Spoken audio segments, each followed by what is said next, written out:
میں بہک سکوں یہ مجال کیا، میرا رہنما کوئی اور ہے۔ نحمدہ و نصلی علی رسولہ النبی الکریم الامین،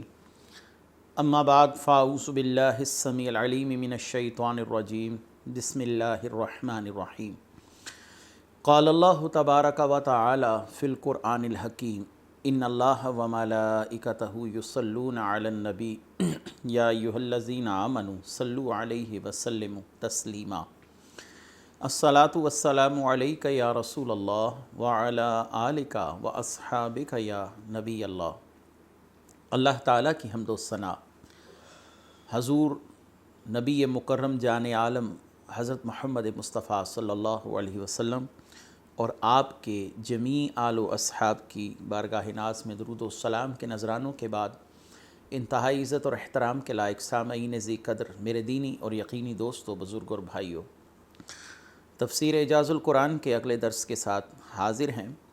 اور آج انشاءاللہ العزیز سورہ طٰہٰ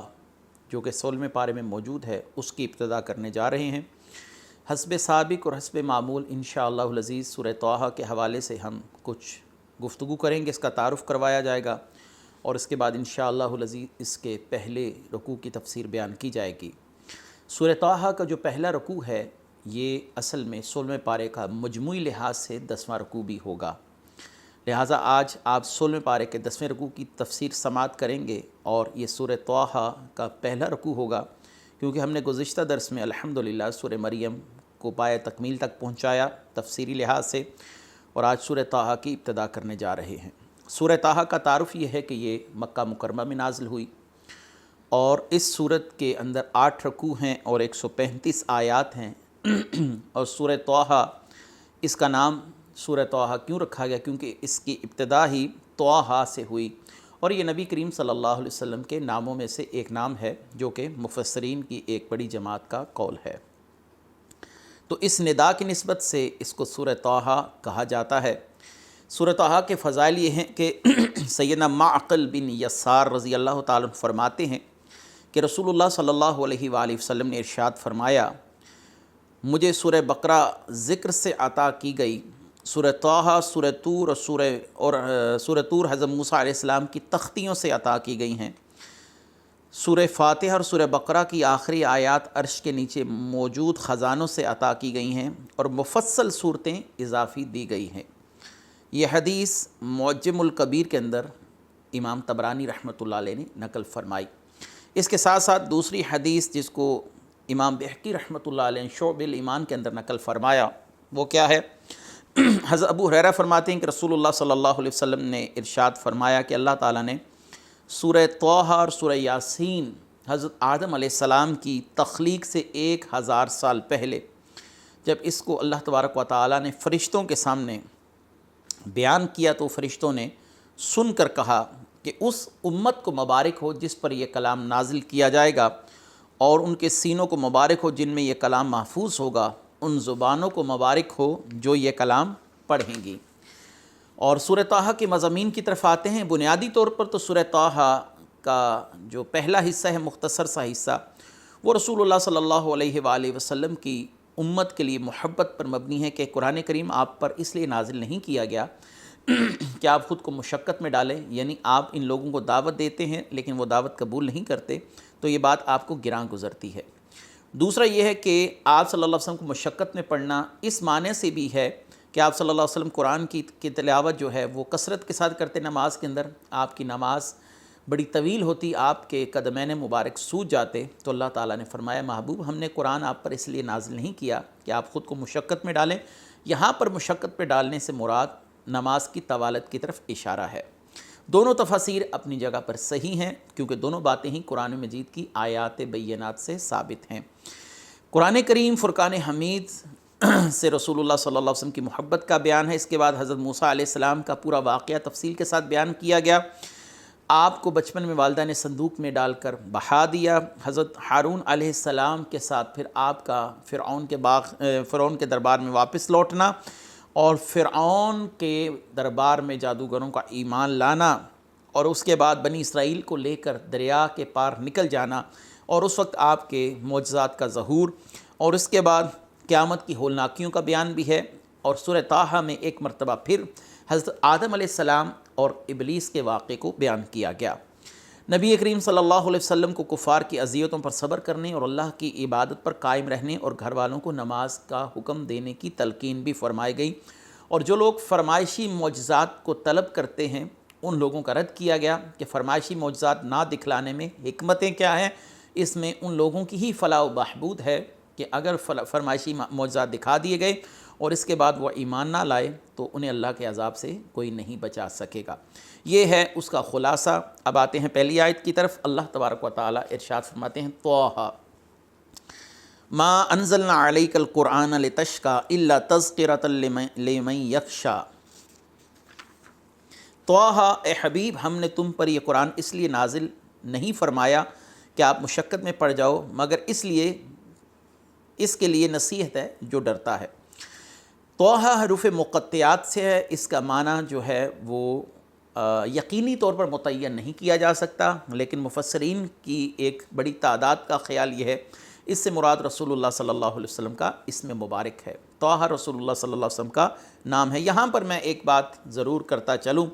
بچوں کے نام ایسے رکھنا کہ جن کا معنی کوئی جانتا نہ ہو اور وہ حروف مقطعات سے ہوں تو یہ شرعاً صحیح نہیں ہے۔ یاسین نام رکھنا بچے کا، طٰہٰ نام رکھنا، چونکہ ان کے معنی متعین نہیں، اور ایسے الفاظ جن کے معنی متعین نہ ہو وہ نام بچوں کے لیے رکھنا مناسب نہیں ہے، لہٰذا بچوں کے یہ نام نہیں رکھنے چاہیے۔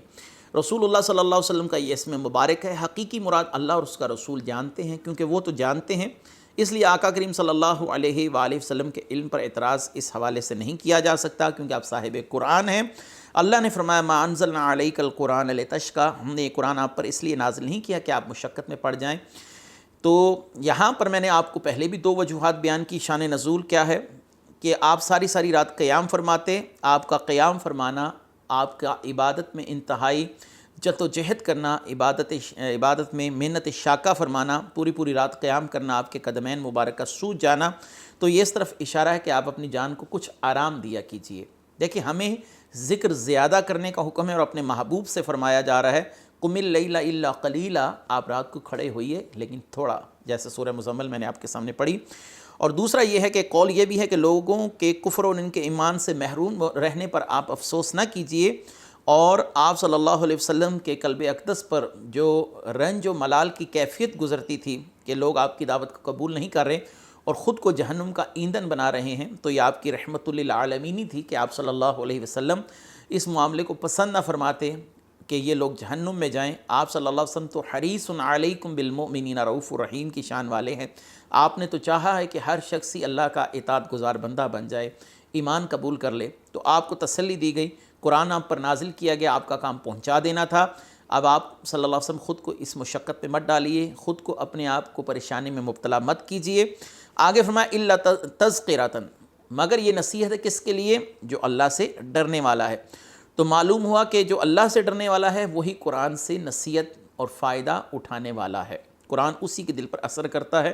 دیکھیے بارش جو ہے زرخیز زمین کو ہی فائدہ دیتی ہے، قرآن کی مثال بھی اس آسمانی بارش کی طرح ہے جو زرخیز زمین کو ہرا بھرا کر دیتی ہے، لیکن بنجر زمین اس بارش سے فائدہ نہیں لیتی۔ تو جس دل کے اندر بدبختی ہو، کفر ہو یا اللہ کی نافرمانی حد سے بڑھ جائے تو ایسے قلوب جو ہیں وہ قرآن سے استفادہ نہیں کر سکتے۔ اگلی آیت تنزیلا ممن خلق الارض والسماوات العلی، اس کی طرف سے نازل کیا ہوا جس نے زمین و آسمان اونچے بنائے، یعنی زمین اور اونچے آسمان کو بنایا۔ تو یہاں پر اللہ تعالیٰ نے اپنی دو عظیم نشانیوں کی طرف اشارہ دیا، اور وہ خالق کتنا عظیم ہوگا جس نے زمین و آسمان کو پیدا کیا اور آسمانوں کو بغیر ستون کے کھڑا کیا اور زمین کی تہ در تہ 7 تہیں بنا دیں اور قرآن مجید نازل کیا، چونکہ اللہ تبارک و تعالیٰ کی ذات خود عظیم ہے اور اس نے اپنی عظمت کو ان دو بڑی نشانیوں کے ساتھ روشناس کروایا، ان دو نشانیوں کے ذریعے آشکار کروایا اس آیت کے اندر۔ تو یہاں پر اکثر یہ فرمایا جا رہا ہے کہ وہ اتنی عظیم ذات ہے تو اس کا کلام کتنا مقدس ہوگا، کتنا عظیم ہوگا، کتنا بلند ہوگا، کیونکہ کلام کرنے والے کا جو کلام ہے وہ اسی اہمیت اور افادیت کا حامل ہوتا ہے جتنا وہ کلام کرنے والا اہمیت رکھتا ہے۔ جیسے کہا جاتا ہے کہ بادشاہوں کا کلام کلاموں کا بادشاہ ہوتا ہے، تو اللہ کا اپنا کلام تمام کلاموں پر فائق ہے، اور اسی لیے کیونکہ وہ خود سب سے عظیم ذات ہے تو اس کا کلام بھی عظیم ہوا۔ تو اصل میں اس آیت میں قرآن کی عظمت کو بیان کیا جا رہا ہے اشارتاً۔ اگلی آیت الرحمن علی العرش استوى لہ ما فی السماوات وما فی الارض وما بینہما وما تحت الثری، اور وہ بڑا مہربان ہے، اس نے عرش پر استوا فرمایا جیسا کہ اس کی شان کے لائق ہے، اسی کی ملک ہے جو کچھ آسمانوں میں ہے، جو کچھ زمین میں ہے، اور جو کچھ ان کے درمیان ہے، جو کچھ اس گیلی مٹی زمین کے نیچے ہے۔ الرحمن علی العرش استوى، یہ آیت کا حقیقی معنی کیا ہے؟ امام مالک سے اس کے متعلق پوچھا گیا تو آپ نے فرمایا آیت معلوم ہے، کیفیت مجہول ہے، ہم بس اس پر ایمان لاتے ہیں اور اس پر گفتگو کرنا بدعت سمجھتے ہیں۔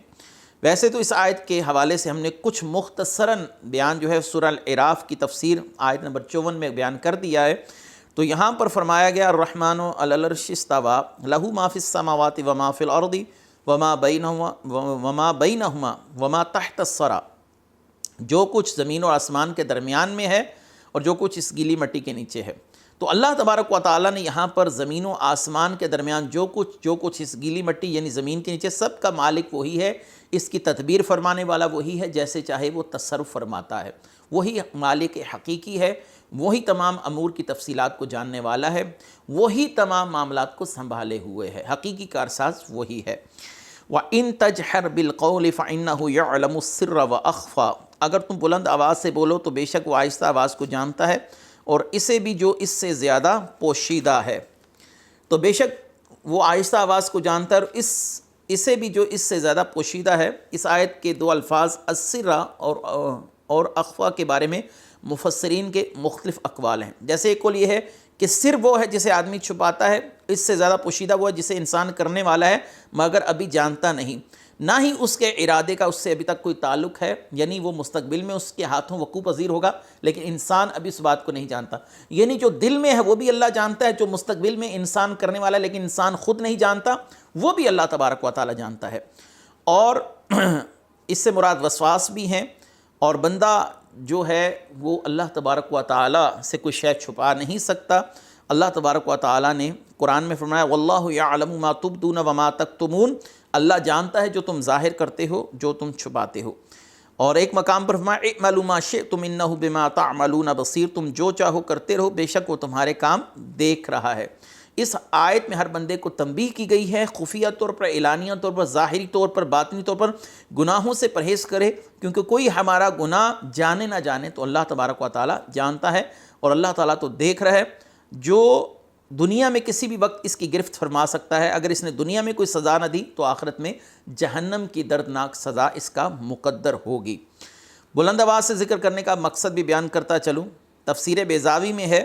کہ لفظ قول سے اللہ تعالیٰ کا ذکر اور دعا مراد لی گئی ہے، اور فرمایا کہ اس آیت میں اس پر تنبیہ کی گئی ہے، ذکر و دعا میں جہر اللہ تعالیٰ کو سنانے کے لیے نہیں بلکہ ذکر کو نفس میں راسخ کرنے اور نفس کو غیر کے ساتھ مشغول ہونے سے روکنے اور باز رکھنے کے لیے ہے۔ اگلی آیت اللہ لا الہ الا ہو لہ الاسماء الحسنی، وہ اللہ ہے، اس کے سوا کوئی عبادت کے لائق نہیں، سب اچھے نام اسی کے ہیں۔ یعنی اللہ تعالیٰ حقیقی معبود ہے، اس کے سوا کوئی معبود نہیں، وہ حقیقتاً واحد ہے۔ اسماء و صفات کی کثرت اس کی ذات کو تعبیر کرنے کے مختلف ذرائع ہیں، یہ نہیں کہ صفات کی کثرت ذات کی کثرت پر دلالت کرتی ہے۔ جیسے کسی آدمی کو کہا جائے یہ عالم بھی ہے، سخی بھی ہے، تو اس کا یہ مطلب نہیں ہے کہ یہ دو آدمی ہیں، یہ ایک ہی آدمی، ایک آدمی کے دو وصف بیان کیے جا رہے ہیں، یعنی اس کو عالم بھی کہہ سکتے ہیں، سخی بھی کہہ سکتے ہیں۔ اور اگلی آیت ہے وَهَلْ أَتَاكَ حَدِيثُ مُوسَىٰ، کیا آپ کے پاس موسیٰ کی خبر آئی؟ اس سے پہلے آیات میں قرآن مجید اور نبی کریم صلی اللہ علیہ وسلم کا حال احوال بیان کیا گیا، یہاں سے انبیاء علیہ السلام کے حالات کو بیان کیا جانا شروع کیا جا رہا ہے، تاکہ نبی کریم صلی اللہ علیہ وسلم کے دل کو تقویت دی جائے کہ پچھلے انبیاء علیہ السلام نے بھی آزمائشوں کا سامنا کیا، صبر و استقامت سے ان منزلوں کو پار کیا، اور رسول اللہ صلی اللہ علیہ وسلم کے دل کو مزید تقویت دینا یہاں پر مراد ہے۔ تو آپ صلی اللہ علیہ وآلہ وسلم سے حضرت موسیٰ علیہ السلام کا واقعہ بیان کیا جا رہا ہے کہ انہیں کس کس تکلیف سے گزرنا پڑا، اور جلا وطنی ان کو کاٹنی پڑی 10 سال تک، پھر واپس تشریف لائے تو فرعون نے ان کے لیے کیسے کیسے مسائل اور مصائب اور پریشانیاں بنانا شروع کر دیں۔ اب انبیاء علیہ السلام کا تذکرہ کرنا کیوں ہے؟ اللہ تعالیٰ نے قرآن میں 11ویں پارے میں فرمایا لِنُثَبِّتَ بِهِ فُؤَادَكَ، تاکہ ہم آپ کے دل کو تقویت دیں، مضبوطی دیں، استحکام دیں، ثابت قدمی دیں۔ اگلی آیت اِذْ رَأَىٰ نَارًا فَقَالَ لِأَهْلِهِمْ امْكُثُوا إِنِّي آنَسْتُ نَارًا لَعَلِّي آتِيكُم مِّنْهَا بِقَبَسٍ أَوْ أَجِدَ عَلَى النَّارِ هُدًى۔ جب انہوں نے ایک آگ دیکھی تو اپنی اہلیہ سے فرمایا ٹھہرو، بے شک میں نے ایک آگ دیکھی ہے، شاید میں تمہارے پاس اس میں سے کوئی چنگاری لے آؤں یا آگ کے پاس کوئی راستہ بتانے والا پاؤں۔ اِذْ رَأَىٰ نَارًا، جب انہوں نے آگ دیکھی، حضرت موسیٰ علیہ السلام نے آگ دیکھی، اپنی زوجہ کے ساتھ آپ سفر کر رہے ہیں اور ایک جنگل سے گزر رہے ہیں تو آپ نے دور ایک روشنی چمکتی ہوئی دیکھی۔ اب اپنی اہلیہ سے گفتگو فرما رہے ہیں کہ میں نے ایک آگ دیکھی ہے، آپ یہیں پر ٹھہریے، میں اس جگہ پر جاتا ہوں، کوئی خبر لاتا ہوں اور تمہارے پاس آگ سے کوئی چنگاری لے آؤں یا مجھے کوئی آگ کے پاس کوئی ایسا شخص مل جائے جس سے ہم درست راستہ پوچھ کر مصر کی طرف روانہ ہو جائیں۔ تو یہاں پر لفظ ایک استعمال ہوا ہے فَقَالَ لِأَهْلِهِمْ كُثُوا، انہوں نے جب اپنی اہلیہ سے کہا، اہل سے کہا، تو معلوم ہوا کہ زوجہ کو اہل بیت کہا جاتا ہے، قرآن کی آیت اس پر دلیل ہے، لہٰذا ازواج مطہرات کو اہل بیت سے خارج کرنے والے عقل سے پیدل لوگ ہیں اور ان کی عقل شاید کام نہیں کرتی، قرآن تو ازواج مطہرات کو اہل بیت ثابت کر رہا ہے۔ فَلَمَّا آتَاهَا نُودِيَ يَا مُوسَىٰ إِنِّي أَنَا رَبُّكَ فَاخْلَعْ نَعْلَيْكَ إِنَّكَ بِالْوَادِ الْمُقَدَّسِ طُوًى۔ پھر جب وہ آگ کے پاس آئے تو ندا فرمائی گئی، اے موسیٰ بے شک میں تمہارا رب ہوں، تو اپنے جوتے اتار دے، بے شک تو پاک وادی طوا میں ہے۔ حضرت موسیٰ علیہ السلام جب اس درخت کے پاس پہنچتے ہیں تو ایک سرسبز شاداب درخت دیکھتے ہیں جو اوپر سے نیچے تک انتہائی روشن ہے، جیسے کوئی آگ جل رہی ہو، اور آپ علیہ السلام جتنا اس کے قریب جاتے ہیں وہ اتنا ہی دور ہو جاتا ہے، جب آپ علیہ السلام ٹھہر جاتے ہیں تو وہ قریب ہو جاتا ہے۔ اس وقت آپ کو ندا کی گئی، اے موسیٰ بے شک میں تمہارا رب ہوں، اپنے جوتے اتار دیجئے۔ اس میں عاجزی کا اظہار ہے، مقدس مقامات کے ادب کا بیان ہے کہ ان کا احترام کرنا چاہیے، اور ساتھ کہا گیا بے شک آپ وادی مقدس طوا کے اندر ہیں۔ یہاں سے مفسرین نے کچھ باتیں جو ہیں وہ بھی بیان فرمائی ہیں۔ ایک یہ ہے کہ پاک اور مقدس جگہوں پر جوتے اتار کر حاضر ہونا چاہیے، یہ ادب کے زیادہ قریب ہے، اس لیے مسجدوں میں جوتے اتار کے جایا جاتا ہے، مزارات اولیاء پر جوتے اتار کر پیش ہوا جاتا ہے۔ اللہ کی بارگاہ میں مناجات اور دعا کرتے وقت جوتے اتار دیے جائیں، یہ عاجزی اور انکساری کے زیادہ قریب ہے۔ مقدس جگہ سے برکت حاصل کرنے کے لیے اپنا بدن مس کر سکتے ہیں، جیسا کہ اس مقدس وادی میں آپ کے قدمین مبارک اس پاک مٹی سے، مقدس مٹی سے مس ہو رہے ہیں تاکہ آپ کو برکت حاصل ہو سکے۔ مقدس جگہ احترام کرنا چاہیے، انبیاء علیہ السلام کی سنت ہے۔ امام شافعی ہوں، امام مالک ہوں، ان لوگوں کے حوالے سے، ان ائمہ فقہا کے حوالے سے مدینے کے ادب کے واقعات اتنے کتب کے اندر موجود ہیں کہ امام شافعی مدینے میں گھوڑے پر سواری نہیں کرتے تھے کہ میں رسول اللہ صلی اللہ علیہ وسلم کے روضہ مبارک سے اوپر ہو جاؤں گا۔ امام مالک ان گلیوں میں سیدھے نہیں چلتے تھے کہیں آقا کریم صلی اللہ علیہ وسلم کا قدم مبارک نہ لگا ہو۔ یہ سب ادب مصطفیٰ صلی اللہ علیہ وسلم کے لیے تھا، اور ادب کے لیے ان افراد نے ایسے اعمال اور افعال کیے جو بعد میں آنے والے لوگوں کے لیے منزل راہ بنے۔ اگلی آیت ہے وَأَنَا اخْتَرْتُكَ فَاسْتَمِعْ لِمَا يُوحَىٰ، میں نے تجھے پسند کیا، اب اسے غور سے سن جو وحی کی جاتی ہے۔ اللہ تعالیٰ نے حضرت موسیٰ علیہ السلام سے ارشاد فرمایا میں نے آپ کو آپ کی قوم سے نبوت اور رسالت کے لیے منتخب فرمایا اور آپ کو اپنے کلام کے ساتھ مشرف فرمایا، اب غور سے سنیے کہ آپ کی طرف جو وحی کی جا رہی ہے۔ اور ایک مقام پر سورہ الاعراف آیت نمبر 144 میں اللہ تعالیٰ نے کیا فرمایا، یا موسیٰ انی اصطفیتک علی الناس برسالتی و بکلامی، اے موسیٰ میں نے اپنی رسالتوں اور اپنے کلام کے ساتھ آپ کو لوگوں پر منتخب فرمایا۔ اور حضرت موسیٰ علیہ السلام سے جو کلام کیا جا رہا ہے وہ کیا ہے؟ اگلی آیت ہے اننی انا اللہ لا الہ الا انا فاعبدنی واقم الصلاۃ لذکری، بے شک میں ہی اللہ ہوں، میرے سوا کوئی معبود نہیں ہے، تو میری عبادت کرو اور میری یاد کے لیے نماز قائم رکھو۔ ارشاد فرمایا موسیٰ بے شک میں ہی اللہ ہوں، میرے سوا کوئی معبود نہیں، تو تم میری عبادت کرو، میری یاد کے لیے نماز پڑھو، تاکہ تم اس سے مجھے یاد کرو، میری یاد میں اخلاص ہو، میری رضا کے علاوہ کوئی دوسری غرض مقصود نہ ہو، اس میں کسی قسم کا ریاکاری کا دخل نہ ہو اور آپ کا دل معلق ہو میری یاد کے ساتھ، جیسا کہ رسول اللہ صلی اللہ علیہ وسلم کو سورہ مزمل میں فرمایا گیا، اے محبوب صلی اللہ علیہ وسلم آپ اللہ کی یاد ایسی کیجئے کہ ہر شے سے کٹ جائیں، اور پھر اللہ تبارک و تعالیٰ کا ذکر کیجئے، اپنی ذات بھول جائے اور دنیا تمام جو ہے اس سے آپ کا رابطہ منقطع ہو جائے، دنیا دل سے نکل جائے۔ تو اللہ تبارک و تعالیٰ نے فرمایا اے محبوب صلی اللہ علیہ وسلم میرا ذکر ایسے کیجئے، وَاذْكُرِ اسْمَ رَبِّكَ وَتَبَتَّلْ إِلَيْهِ تَبْتِيلًا، کہ اللہ کا ذکر ایسے کیجئے کہ ہر شے سے کٹ جائیے۔ یہاں پر بھی ایسا ہی بیان ہے، اے موسیٰ جب اپنے رب کو یاد کرو تو خالصتاً اللہ تبارک و تعالیٰ کی یاد کو اپنے دل میں بسا لیجئے اور ہر شے سے قطع تعلقی فرما لیجئے۔ اگلی آیت ہے ان الساعة آتیۃ اکاد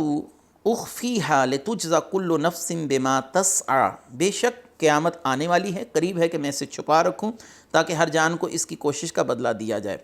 قیامت نے ضرور آنا ہے، اللہ تعالیٰ اسے چھپا کر رکھنا چاہتے ہیں، کیونکہ ایک جگہ پر فرمایا کہ قیامت یک لخت آئے گی۔ اب اس قیامت کا وقت اگر ظاہر فرما دیا جاتا تو اللہ تبارک و تعالیٰ کا جو وعدہ ہے کہ یہ یک لخت آئے گی تو وہ صادق نہ آتا۔ تو قرآن کریم فرقان حمید کی آیات کو اگر ہم آپس میں باہمی ملا کر اس سے نتیجہ اخذ کریں، قیامت کا وقت نہ بتانے کے اندر یہی حکمت ہے کہ یہ لوگوں پر یک لخت قائم کی جائے، اور اللہ تبارک و تعالیٰ نے اس کا علم ہر شخص سے پوشیدہ رکھا ہے۔ صرف اس کا علم انبیاء علیہ السلام اور بالخصوص رسول اللہ صلی اللہ علیہ وسلم کو ہے، لیکن آپ کو اس کے اظہار کی اجازت نہیں تھی۔ یہ تمام مفسرین اور ائمہ امت نے لکھا ہے کہ رسول اللہ صلی اللہ علیہ وسلم اس وقت تک دنیا سے تشریف نہ لے گئے جب تک آپ کو علوم خمسہ جن میں قیامت کا علم بھی شامل ہے وہ عطا نہ کر دیا گیا ہو۔ اگلی آیت ہے فَلَا يَصُدَّنَّكَ عَنْهَا مَن لَا يُؤْمِنُ بِهَا وَاتَّبَعَ هَوَاهُ فَتَرْضَىٰ، تو قیامت پر ایمان نہ لانے والا اور اپنی خواہش کی پیروی کرنے والا ہرگز تجھے اس کے ماننے سے باز نہ رکھے ورنہ تو ہلاک ہو جائے گا۔ یہ خطاب بظاہر حضرت موسیٰ علیہ السلام سے ہے، میں پہلے بھی متعدد بار ایسی آیات پر گفتگو کر چکا، لیکن اس سے مراد حضرت موسیٰ علیہ السلام کی امت ہے کہ اے میرے کلیم موسیٰ علیہ السلام کی امتی، قیامت پر ایمان نہ لانے والا اور اللہ کے حکم کے مقابلے میں اپنی خواہشات کی پیروی کرنے والا ہرگز تجھے قیامت کو ماننے سے باز نہ رکھے ورنہ تو ہلاک ہو جائے گا۔ اگلی آیت ہے وَمَا تِلْكَ بِيَمِينِكَ يَا مُوسَىٰ، اے موسیٰ یہ تمہارے دائیں ہاتھ میں کیا ہے؟ یہ تمہارے دائیں ہاتھ میں کیا ہے؟ اس سوال کی حکمت یہ ہے کہ حضرت موسیٰ علیہ السلام اپنے عصا کو دیکھیں، یہ بات قلب میں خوب راسخ ہو جائے کہ یہ عصا ہے، تاکہ جس وقت وہ سانپ کی شکل میں آئے تو آپ کو کسی قسم کی پریشانی لاحق نہ ہو، یا یہ حکمت ہے کہ حضرت موسیٰ علیہ السلام کو مانوس کیا جائے تاکہ اللہ تعالیٰ کے کلام کی ہیبت کا اثر ان پر کم ہو جائے۔ یہاں ایک بات اور بھی ہے کہ سوال پوچھنا لا علمی کی دلیل نہیں ہوتا، بسا اوقات اس میں کوئی حکمت کار فرما آتی ہے جو اللہ رسول جانتے ہیں، جیسا کہ یہاں پر سوال کیا گیا ہے موسیٰ آپ کے ہاتھ میں کیا ہے؟ آپ نے کیا جواب دیا؟ قال ہی عصای اتوکأ علیہ واہش بہا علی غنمی ولی فیہا مارب اخری، عرض کی یہ میرا عصا ہے، میں اس پر تقیہ لگاتا ہوں، اس سے بکریوں پر پتے جھاڑتا ہوں، میری اس میں اور بھی کئی ضرورتیں ہیں۔ حضرت موسیٰ نے عرض کی یہ میرا عصا ہے، تھک جاتا ہوں، اس پر ٹیک لگاتا ہوں، اپنی بکریوں کے لیے خشک درختوں سے پتے جھاڑتا ہوں، میری کئی ضروریات میں بھی یہ میرا کام آتا ہے، جیسا کہ اس کے ذریعے توشہ اور پانی اٹھانا، موذی جانور جو ہیں سانپ وغیرہ ان کو دفع کرنا، دشمنوں سے لڑائی وغیرہ کرنا۔ موسیٰ علیہ السلام نے یہاں پر اپنے عصا کے فوائد بیان کیے۔ یہاں سے ایک بات بھی معلوم ہے کہ عصا ہاتھ میں رکھنا یہ انبیاء علیہ السلام کی سنت ہے۔ اگلی آیت ہے قال القیہا یا موسیٰ فالقاہا فاذا ہی حیۃ تسعی قال خذھا ولا تخف سنعیدھا سیرتھا الاولی، فرمایا موسیٰ اسے ڈال دیجئے، اور موسیٰ نے اسے نیچے ڈال دیا تو اچانک وہ سانپ بن گیا جو دوڑ رہا تھا۔ فرمایا اللہ تعالیٰ نے اسے پکڑ لو اور ڈرو نہیں، ہم اسے دوبارہ اس کی پہلی حالت پر لوٹا دیں گے۔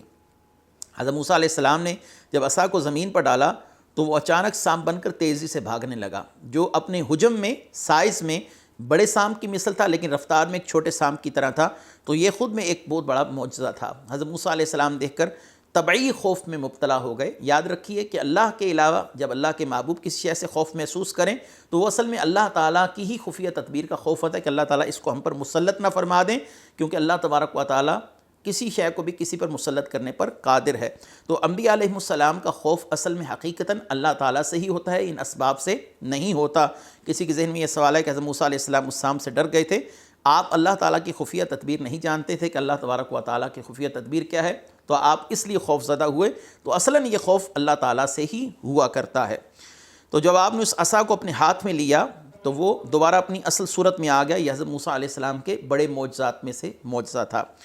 اللہ تعالیٰ نے فرمایا وَضْمُمْ يَدَاكَ إِلَىٰ جَنَاحِكَ تَخْرُجْ بَيْضَاءَ مِنْ غَيْرِ سُوءٍ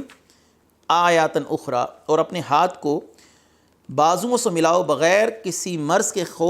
خوب سفید ہو کر ایک اور معجزہ بن کر نکلے گا۔ اللہ تعالیٰ نے حضرت موسیٰ علیہ السلام کو ایک اور معجزہ دیا، اپنے دائیں ہاتھ کی ہتھیلی بائیں بازو کی بغل کے نیچے ملا کر نکالیے تو وہ سورج کی طرح چمکتا ہوا ہو جائے گا۔ یہ دوسرا معجزہ تھا جو حضرت موسیٰ علیہ السلام کو اللہ تعالیٰ نے عطا فرمایا۔ حضرت عبداللہ بن عباس فرماتے ہیں کہ آپ کا دست مبارک رات میں چاند اور دن میں سورج کی روشنی کی طرح نور ظاہر کرتا تھا۔ اگلی آیت لِنُرِيَّكَ مِنْ آیَاتِنَا الْكُبْرَى، تاکہ ہم تجھ پر اپنی بڑی بڑی نشانیاں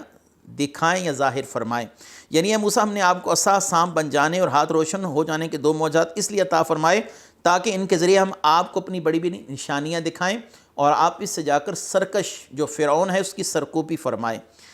آخری آیت سرکو کی اذهب الى فرعون انه طغى، فرعون کے پاس جائیے، بے شک وہ سرکش ہو گیا ہے۔ فرمایا اے موسیٰ، تم ہمارے رسول ہو کر فرعون کے پاس جاؤ، بے شک وہ سرکش ہو گیا، کفر حد سے گزر گیا، خدائی کا دعویٰ کرنے لگا۔ حقیقت میں حضرت موسیٰ علیہ السلام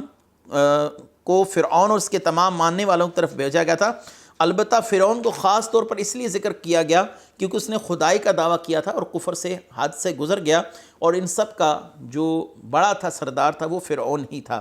تو یہاں پر فرعون کا جو خصوصی طور پر ذکر ہے وہ اس لیے کہ سرکشی کی ابتدا اسی نے کی تھی۔ تو اس کے ساتھ ہی آج کا ہمارا یہ رکوع ختم ہوا۔ انشاءاللہ دوسرے رکوع کے ساتھ پھر حاضر خدمت ہوں گے۔ وآخر دعوانا ان الحمد للہ رب العالمین۔ میں بہک سکوں یہ مجال کیا،